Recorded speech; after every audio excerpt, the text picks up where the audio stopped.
gets and greets Hashem. And Hashem's anger against the enemy that killed that Jew. And this means that God sees how this person was buried without the usual tachrichim, and he, whatever this means, is aroused to take revenge and to avenge the death. Rabbi Soloveitchik, quoted in Rav Shechter's Nefesh Harav, said the following.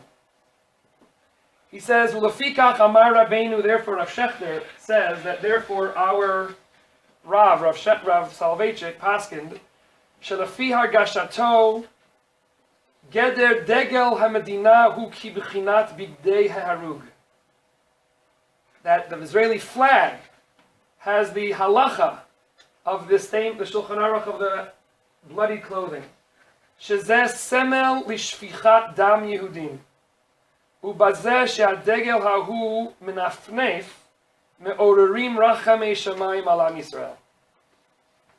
And Rav Shechter says orally that Rabbi Soloveitchik said the same thing about, in fact, the Kal V'chomer, about an IDF uniform.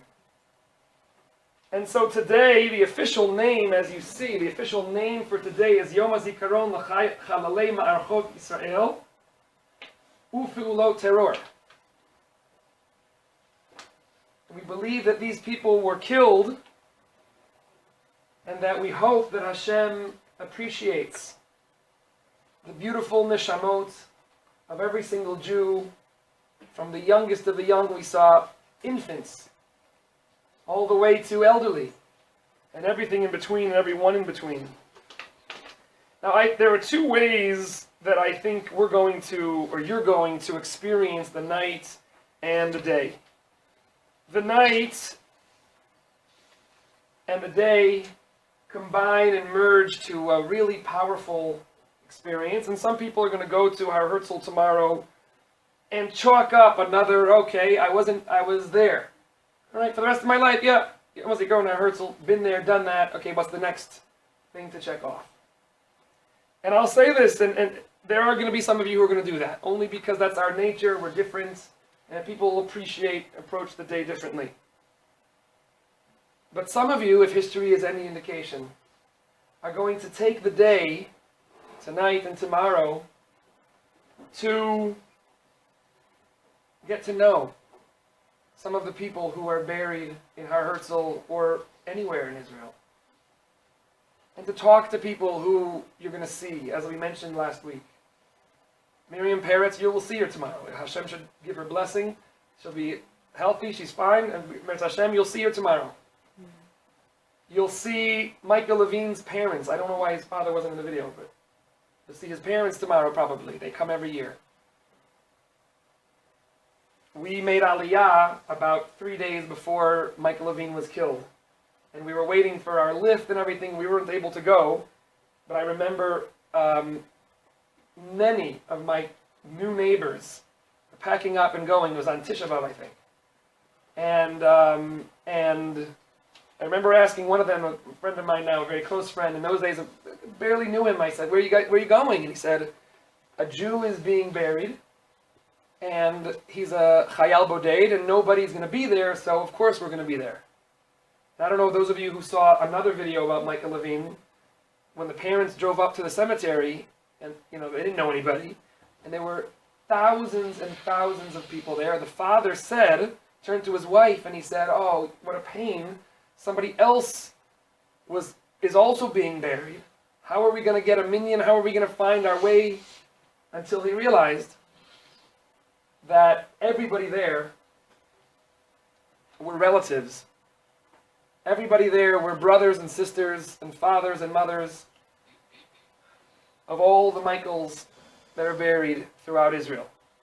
And so some of you are going to talk to them. And some of you are going to wander off. There was a girl a few years ago who spoke with Bibi Netanyahu, Prime Minister of Israel, who was a regular person visiting his brother.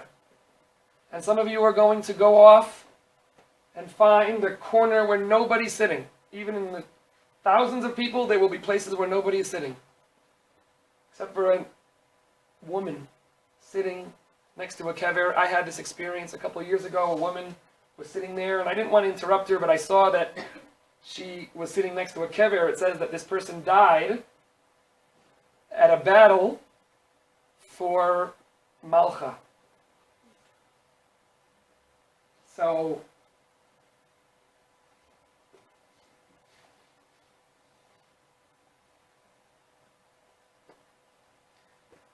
anyway, so I thought it was it's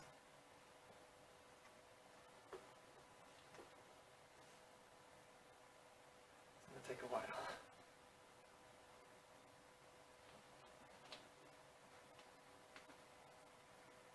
Anyways, I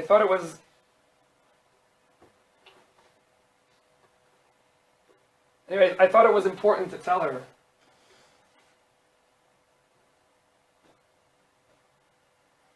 You know, about people like you.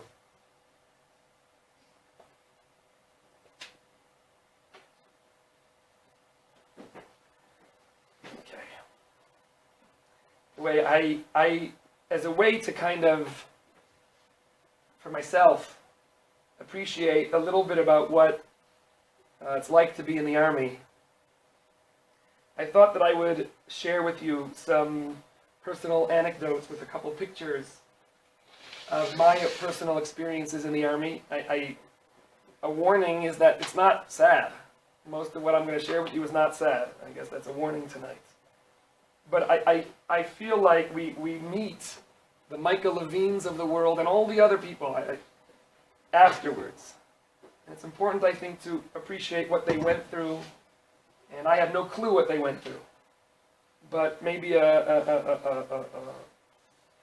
tiny, tiny sliver of what it's like to be in the army. Many of you have brothers or fathers who've been in the army, and so it's not going to be anything new to you. And I also want to share with you briefly about a young boy that I knew, who was in my unit, who was killed. And he was killed in a very interesting way. When I think about Yom Hazikaron, we often think about the people who were killed in an incredibly heroic way, and they are heroes in life and in death. But I feel that what we are commemorating nowadays is, first of all, them. We're commemorating their families. Rabbi Nepel said it last week, and their mothers and their fathers. I have a friend who was recently released from the army because of age. And he got a letter in the mail. His wife was at work. He called her and says, "I'm out of the army." A man that I went to Shalvim with, I think now that I'm remembering, if I'm not mistaken, it was Rabbi Nepel's roommate, who was also a friend of mine, but I worked with him. So he told me that he called his wife, and then the next person he called was his mother. Look, no more miluim, no more reserves, I'm out. He's older than me. And his mother said, "Oh, Baruch Hashem, now I can sleep at night."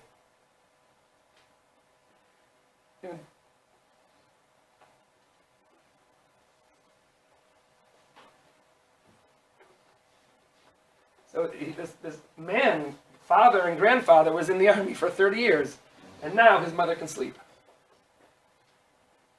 So we think about them. We think about the children of the living who say goodbye to their fathers. 30 days, 40 days a year.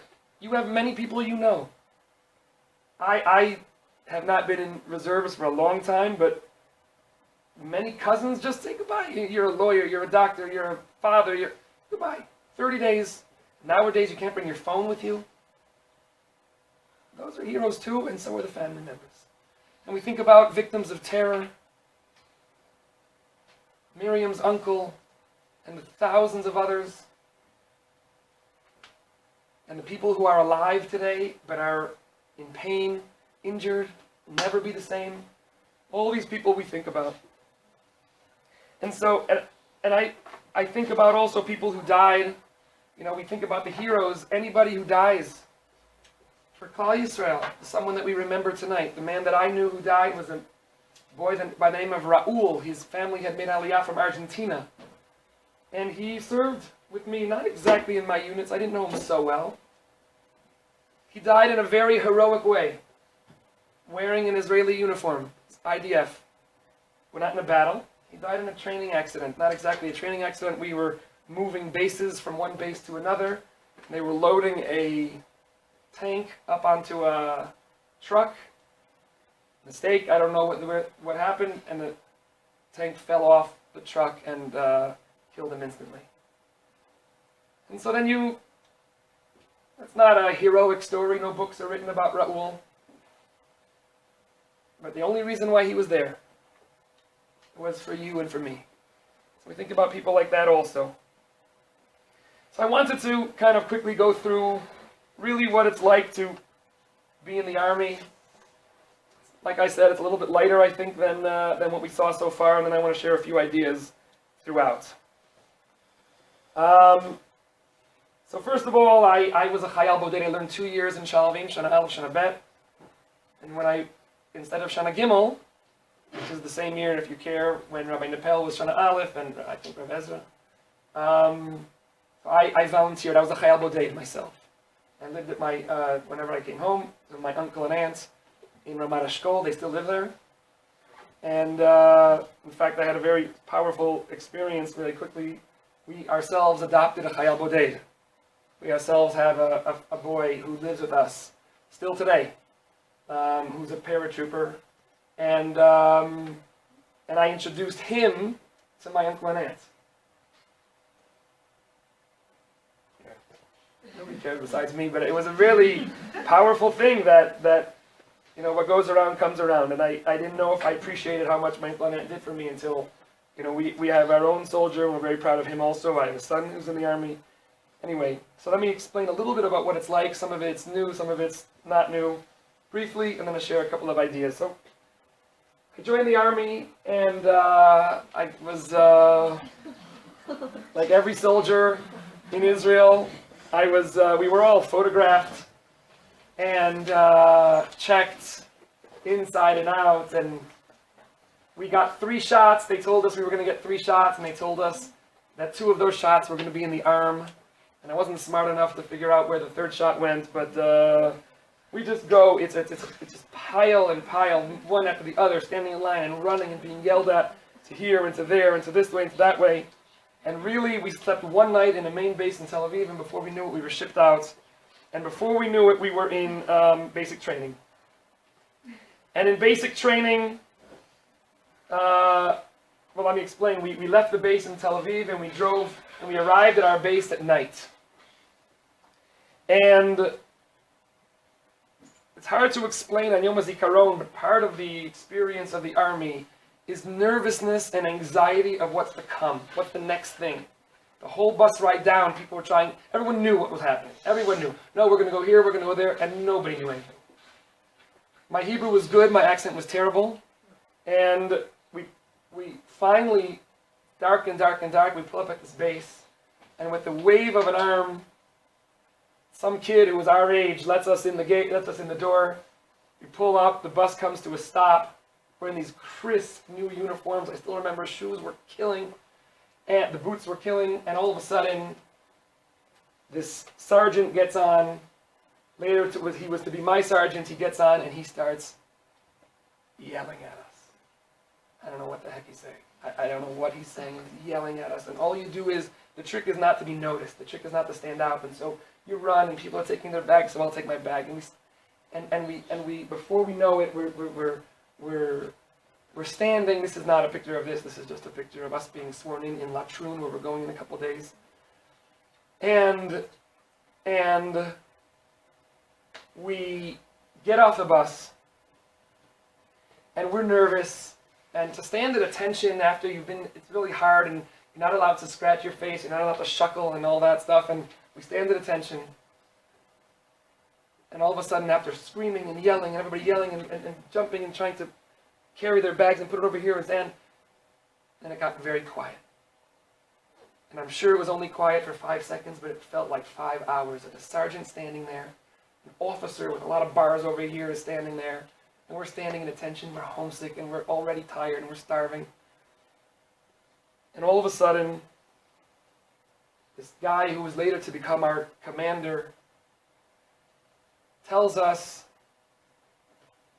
in the dark, in the cold, he tells us the following, without even an introduction, with just Achshav atem chayalim b'tzva hagana liYisrael. Atem chayalim Yehudim. That was it. And it was an incredibly powerful moment for all of us. Because if you were a Jew in most places in the world for the last 2,000 years, and you saw a soldier, you probably would run away. And you probably would be smart to do so because they were probably trying to kill you. If your great-grandmother saw a soldier, she'd probably run away. And here we were standing in the dark, and yes, we were cold, and yes, we were homesick, and what we had Tzahal in Hebrew. And we were fulfilling a dream, literally a dream, Hayinu kecholmim, a dream of 2,000 years, that Jewish blood is not cheap, that we finally can defend ourselves. And that, to me, that moment, Atem Chayalim Yehudim, was a very pivotal moment for me in my army experience in my life. And we realized that we were Jews serving in the army. This is a picture that I myself took, reading Torah with our tank in the background. You've seen 1,000 pictures like this. Can't take it for granted. We were given time and a Torah, a table, to read from the Torah that tells us to come to this land. And so we started basic training. Basic training was really, really hard for everyone, and myself as well. We, in the very beginning, we slept in tents, and this was our home for a couple months, and we would run and we would crawl and we would learn how to take apart a gun in the middle of the night while people kicked our heads and threw sand in our face, and learned what it meant to become true, real friends with people. We learned how to give for other people. I remember very clearly one time they told us we were being punished for some reason, and we had to run up this really high hill in 30 seconds, and we ran up in the desert somewhere here. We ran up, and then he says, "Get down here," and we come down and he yelled at us.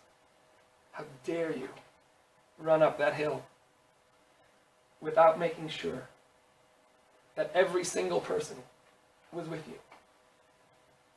The time would not stop until the last guy ran up. And from then on, the stronger ones, it was sometimes me, it was certainly not always me. Sometimes we'd have to drag people by their belts because we cared about each other. They taught us how to cross over a barbed wire fence in the middle of battle. You're the first one, you lie down on top of the barbed wire, and your 30 friends jump on top of your back. Every one of us did it. You can't grow up in Israel without laying yourself down for other people. And so we continued our running, and we continued our jogging, and we continued our getting used to what it was like to live with each other. This was one of my closest friends, Shimon.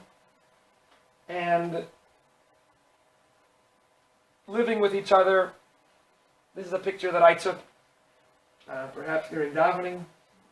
And it's a picture that's framed in my house. I took it, but it means a lot to me because these were guys that I really grew up with.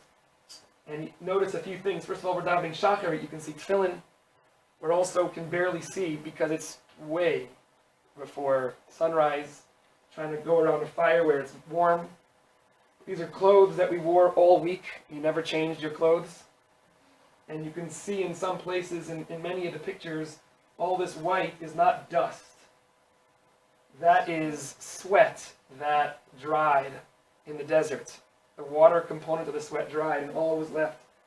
And I'm sorry to say this on a holy night, but the basic training was all about rashes. You had rashes everywhere that you sweat because you didn't shower, washed your face sometimes. And we learned and figured out what it meant to be a soldier. We continued in our basic training, learning how to defend the country, etc. And many people think about and talk about the physical components of the army. It's very, very hard. It wasn't terribly hard for me, but the emotional part was very hard for me. The psychological part was hard for me. I wasn't used to being yelled at. I wasn't used to being cursed. My lineage was not used to being questioned, if you know what I mean. And that was really hard. But we also learned what it meant to be brothers, to live with each other, to learn with each other, to share stories, sometimes smiling, sometimes crying. People that you were with, you knew that you relied on them. I was the gunner in a tank. He was a loader. He was the driver. And we were all in the tank of the platoon commander. The only way that each of us would survive is if we helped each other. And that was really special. And I will tell you one thing, this was not the hardest part of the army, but when I tell the story, people think that it's the hardest part of the army. There's a time, which I'll share in a few minutes, that we went for a month without showering. Literally an entire month without showering. In fact, I think Rabbi Nepel told a story that he saw me when I came back after that. Is that true? Tell the story? Yeah. I forgot. I didn't remember that part of it. And I remember coming back to the base after a month. I remember the story that I took 2 showers because you caked on. That wasn't the hardest part. The hardest part was the homesickness and the psychological challenges. Anyway, so we realized that we became a team. That I would do anything for them and they would do anything for me. We became brothers, and it didn't matter if you were Ashkenazi or Sephardi. It didn't matter if you were externally religious or not externally religious. It was simply, literally, brothers. And at some point, after basic training was over, we finally got sworn in. And I was sworn in at Latrun again, where we're going to go in a couple of days. And you're standing there in the dark, and your whole family's there. I don't want to promise, but I think Adina Israel's father was there also. And my grandmother was there, Aleh Shalom. And you swear allegiance to a country that you love and are prepared to give everything and everything for. I remember the first time I told a girlfriend of mine that I was in the army, and I should end the story. It's joy. that I remember the first time I told her that I had gone into the army, and that if they need me, I'm going to be called back. Especially in the first Persian Gulf War in 1990, we had been engaged. But I remember telling her that if they call me back, I have to go. And it was a very important conversation. There are things that are more important than life itself. Anyway, so after basic training, we learned how to work in a tank again, learning how to load and how to drive and how to everything. And again, we at some point, I think I may have mentioned it on the Tiul to the north. Those 3 guys that I had shown you before, we got a certain chupar, how do you say that in English? Like a prize, a bonus, that we were allowed to go home and work on a base. I think I told this story. We were allowed to work on a base, and our job was simple compared to, other things. We just had to change the treads on the tank, on like 30 tanks. That was our job. The 3 of us would change, and you can sleep home at night. And we decided we were going to get to the base, and we were going to work day and night, so that we could have vacation as opposed to working 8 hours and going home and 8 hours and going home. We get to the base, and we get to the base, and we're waiting around for where we're supposed to go and all that, and finally there were no cell phones. Somebody came out, we sitting around eating ice cream, and some guy came out and said, there's a phone call for you. So not me, but Shimon gets the call, go back home, pack your bags, we're going to Syria. And that was phenomenally scary. I mentioned the story on the Hanukkah story, when I told you this about my menorah. That was this story. We had to go to Syria, no vacation, no bonus, get on a bus. That was the bus I told you, where for the first time we had to wear uniforms that we were told you only wear if you're going to go to war. And on the bus, it wasn't a public bus, on the bus we changed clothes because we're going to war. It was petrifying, and anybody who tells you that they weren't scared is either stupid or lying. And we were on this middle of nowhere base. This was the high-tech guard booth. It was a piece of tin that some guy built for himself. This was the time in the story. Shimon, it happens to be the story, also happened to be Shimon. Shimon and I, you guarded together. The reason why we were up north is because there was a terror attack on a base, and we had to, we thought Syria did it, and we had to go to war. Anyway, this was the time. Remind me another time when we were in a little bit of a happier mood. What happened when a car came in the middle of the night, and we had to, that's another time, but it was, I told you? Yeah, it was a, oh, when did I tell you? You didn't tell all of us. I didn't tell all of you? Oh, okay, I told some of you. All right. So that happened mamish right here. And we go, and we're in Syria. This is this was, I mean, you can just imagine, it's mud everywhere. You cannot get rid of the mud anywhere. It was really, really hard. This was the story of the menorah. This is the story of the menorah. This is my good friend Yisrael. He is originally from England. He saved my life many times, not literally, but when I didn't understand a word that was going on, he's the one that translated for me sometimes. He's the one that told me that this word is a curse word, don't say that. I told some of you a story where there was a curse word that I had been saying for literally about 10 years. Because they tricked me into telling me that it was just like darn as opposed to something bigger. I found out after I was married on a bus in Toronto that what I'd been saying all along was among the worst things that you could say to somebody. So welcome to the army. Anyway, so we were in Syria, in the Syrian border. We were 3 kilometers off the Syrian border.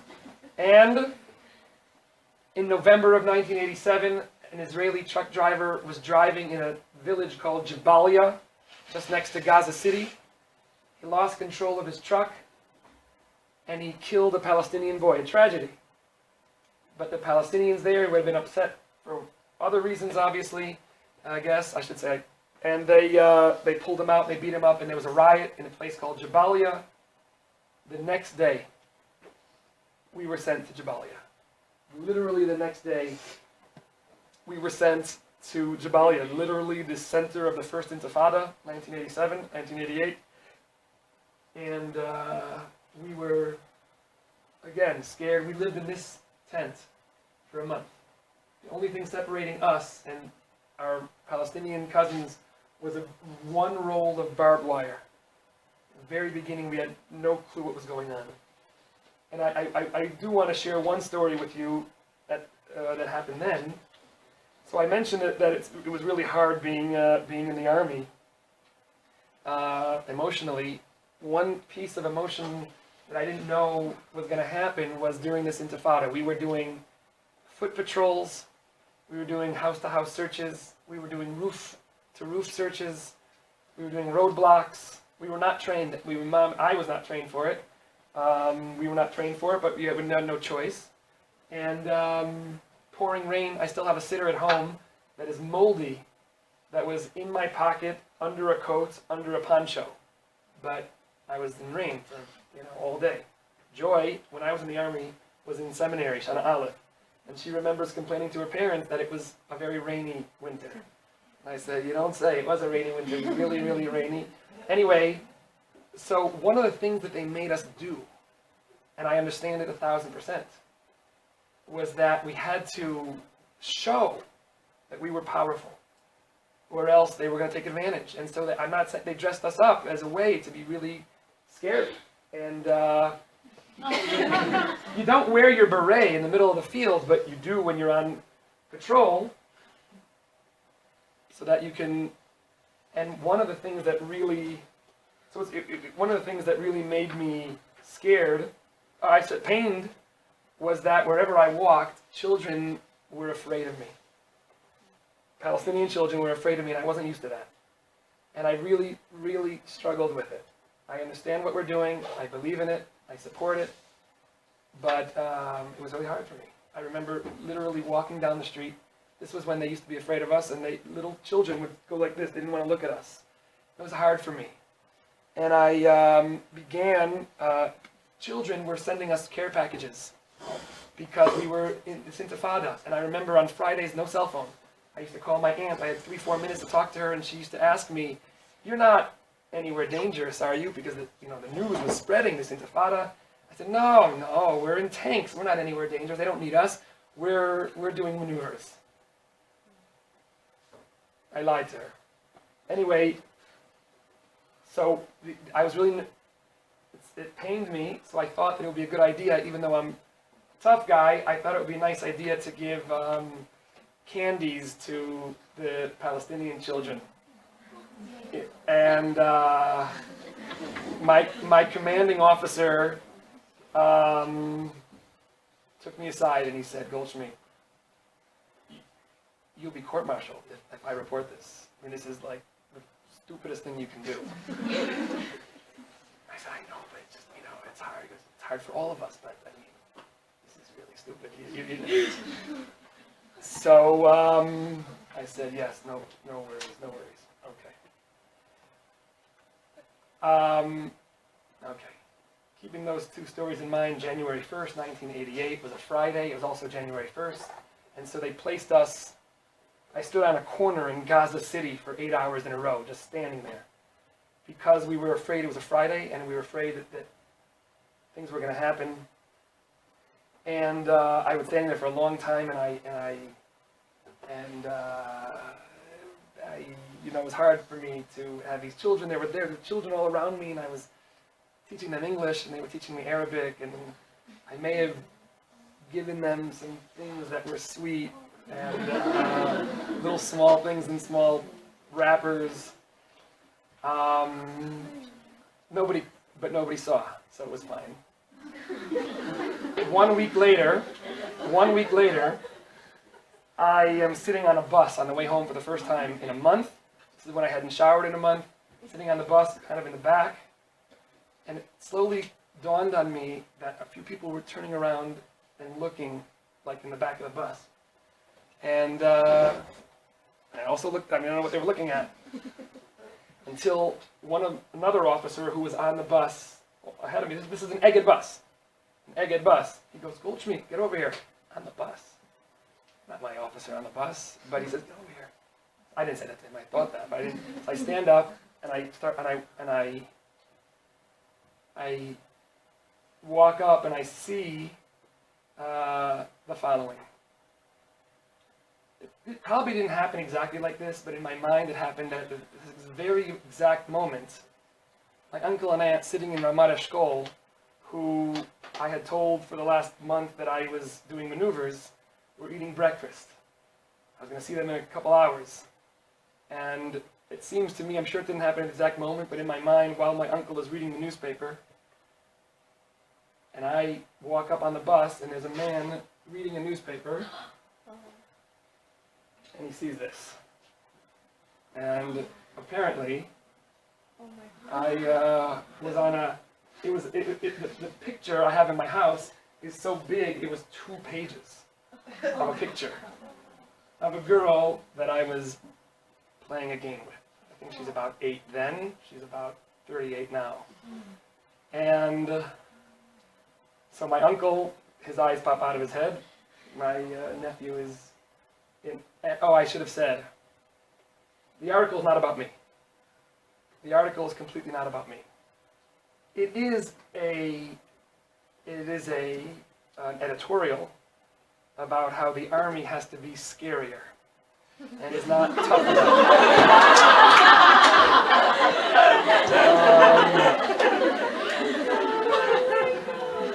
some people were not cut out to be soldiers. Anyway, so Hashem blessed me. I wasn't punished for this, I think, because I went home, but I didn't give candies anymore to children after that. Anyway, so this is me. This is what I look like patrolling without the, and that was my life for a long time. And I want to end with something that I think is important. It's getting late. I want to end with something I mentioned upstairs about, and I mentioned here also, about various people who have died and how we remember them and the stories that they have, and each one has a story. And it's amazing. Not every one of them is Rambo. The Israeli army is made up of accountants and lawyers and regular people. We live in the Ella residence. You can go, when you see Miriam Peretz, if you see her tomorrow, it's going to be very crowded. 2 rows behind her sons is a boy, buried, named Nachum Ella, son of one of the Ella brothers who owned the building that you learn Torah in. And it means so much. You don't know the family so well. I am blessed to know them, some of them. If you just go over and say, I learned in Shalom, it means so much to them. But there's, unfortunately, thousands of Nachums. Anyway, I wanted to share one more point about what I've been saying all along, but it does start with a personal story also. I took this picture only because this kind of thing is very, very common in the army. What is this kind of thing? These are guys. This guy lives in Ramat Beit Shemesh. This guy lives in Otniel. This guy is a Rav in Magor. He was a Rav he's a boy. A story about every one of these boys' name is David Glazer, Harav Glazer. Is a Rav in a community called Magor. Magor used to be in Gush Katif. And he was expelled from Gush Katif, and about 2-3 years ago, I was on a bus going to Yerushalayim, and I ran into him. Hadn't seen him in a long time. Anyway, why did I take this picture? Because this are Horaot B'tichut. These are safety rules. Every single thing that happens in the army. You pick up a gun, you get into a tank, you get into a helicopter, you get into an armored personnel carrier. In training, basic training, you all stand at attention. That's not this picture. You stand at attention, and whoever the soldier is on duty, sometimes it was me, whoever it was, yells out, screams out the rules, and then we say it back. And these rules are so boring. You're not allowed to, if the tank is parked in the mechanics area, you're not allowed to turn the turret without getting permission from somebody on the outside of the tank. Boring. You're not allowed to jump, and my examples, you're not allowed to jump, this case here, you're not allowed to drive a tank in the mechanics area unless someone's steering you from the outside, because there are people walking around. All safety precautions. You're not allowed to put, it's going to sound funny, but you'll see why it's so serious. I'm just reading it here. You're not allowed to put flammable liquids inside a tank. Somebody did that. You're not allowed to put, unregistered kelim on a tank. And then you say it, and they all yell back. Why? The answer why is because what we do at the end, every single time. You should ask a soldier nowadays if they do that, but we did it every single time. Every single time, the very last thing we say, and my memory is a little different than this, Horaot elu nichtevu b'dam. Sometimes it says, Horaot elu nichtevu b'dam chavrechem. Every one of these silly, ridiculous, boring safety precautions are because somebody got killed doing that. And the army learns so much. I'm going to give you one sad example, which I didn't tell you last week, but it happened on Sultan Yaqub. If you remember, that's where a lot of Shalvim students and Gush students and others, of course, were killed. They were a tank unit, I believe, and they were approaching a hill, attacking the hill, and they came under incredible. I'm talking about an example of a mistake that we learned from and we improved. They were taking a hill, severe casualties. And in those days, so the platoon commander radios base and says, we cannot take this hill, we're outnumbered 3-1, we need artillery cover, we need Air Force cover, we can't do it. But it wasn't clear, the radio was not clear. And so the person on the other side of the radio said what you're supposed to say. It's like, I can't hear you. The line was, Tachzor Shenit, go over it again. Tachzor Shenit. So the platoon commander heard the command, Tachzor Shenit. So he hangs up the radio, and they go back up the mountain. That was not at all the order, but it was. So since 1982, you don't say Tachzor Shenit, you say Emor Shenit. Silly little difference. But Horaot Elu Nichtavu B'dam Chavrechem. And I say that story because I think it's really important to remember that if we believe that Horaot Elu Nichtavu B'dam Chavrechem,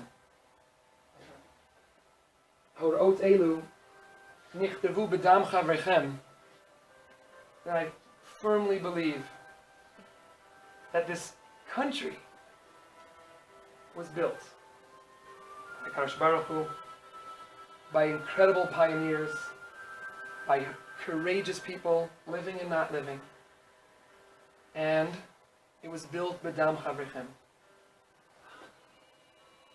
We learned from the past, and we grow further. Part of our phenomenal resilience as a people. I don't think you hear this. We are the resilience of a people. That we are so prepared to take casualties and go forward. This is a picture that I did not take. Some of you will recognize the planes. I don't know if you can see it well enough. These are Israeli Air Force planes, the best Air Force in the world. In this particular picture, it was taken by another pilot. So there's 3 planes. The 3 pilots were all children or grandchildren of victims of the Shoah.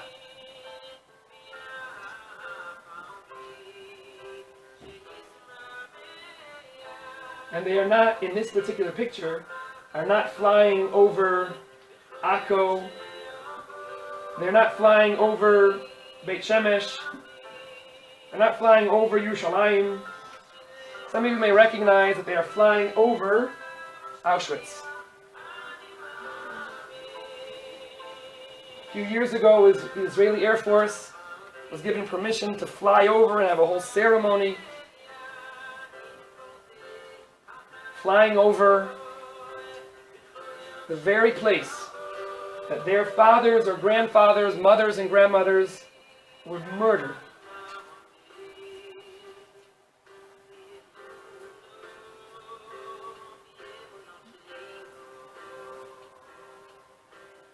And yet we say, Hazorim b'dima, there have been a lot of tears over the last 68 years, and over the last 78 years, and the last 88 years, and the last 2,000 years. But we believe so strongly and so powerfully that these tears will eventually reap Rina and Gila, Ditza. It's hard to feel that now. But there is a medrash that was put to music, which I think helps me remember where we are. And I'd like to end playing that Medrash as a song, as a reminder that yes, right now we feel so low, but reminders that there are Esther Waxmans in the world, Nachshon's mother, and there are Miriam Peretzes in the world, and there are all the other mothers and fathers and others like you who are prepared to come here. But what we've got to do, and the Medrash reminds us of this, that it's time sometimes to dust ourselves off. Probably not tonight.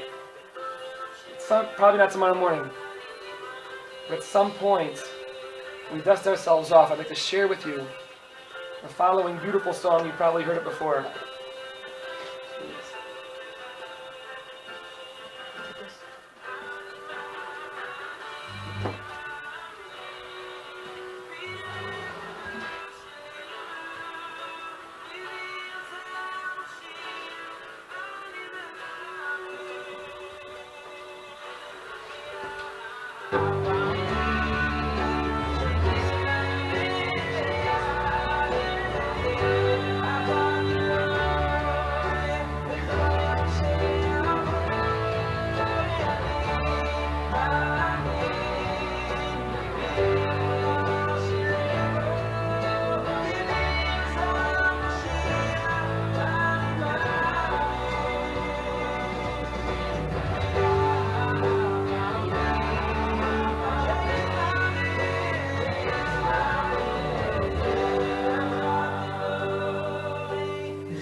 Dedicate this tefillah and dedicate the night and the day to all the people that you know and all the people that you don't know who have given their lives or their relatives' lives in terror or in war, so that you and I can see literally this first glimpses of Mashiach's arrival.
Israel, thank you.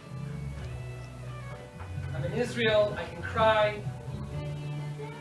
I think that that's all true and important. I also think it's important to utilize the time we've got here tonight, tomorrow, especially tomorrow morning, to express our appreciation. But I would say two more things. One, I think it's important to think about our own lives. And what are we prepared to do? Living, I'm not talking about, God forbid, doing anything dangerous. I want to live my life as a Jew. Kiddush Hashem as my life. Greet people. You share your story and they share their story with you. That's why we're here. And I think number two, I think it's important to begin looking for Orish Zareach. I think it's important to look around. You're living in a country that was built on sand, and it was built by sweat and by blood. But it was also built with incredible hope, incredible emunah, how they understood it. Some people this way, some people that way. We're a country that should not exist. There's no reason why we are supposed to be here. In 1948, I showed Rabbi Nepal. In 1948, we were not outnumbered 4-1. We were not outnumbered 10-1. We were outnumbered 30-1. And it's 30 Jordanian soldiers and Egyptian soldiers for every one man, woman, or child living in Palestine. Not every soldier. People within a month, 2 months, 3 months of getting out of Bergen-Belsen were defending this country. And for almost 70 years we have built a democracy with its mistakes. We built a technological hub. The world is clamoring medical advances in 70 years. We have a system now where every single highway leading to Jerusalem has been or will be upgraded within the last and next 5 years. Mountains are being leveled, valleys are being raised. That's a quote, not only from the Ministry of Transportation, it's a quote from Yeshayahu, expressing when Mashiach arrives. How are you supposed to get millions of people to Yerushalayim? Well, you have to build roads for them, and trains. There's going to be a train that will take you from Tel Aviv to Jerusalem in 17 minutes. That's Orish Zareach days. Let's take a look at what this world has tried to do to us. And they did it to a lot of our individual people. They did. Parts of our body have been chopped off. There's no question. And that hurts. But the body is still there, alive and strong and believing that regular people with a belief in Hashem and in other people of Klal Yisrael, look what we can accomplish things. Let's sing a couple things tonight, and then you can end the night with singing, or with talking, or with learning. I do recommend that at some point going to sleep, because it's a long day tomorrow.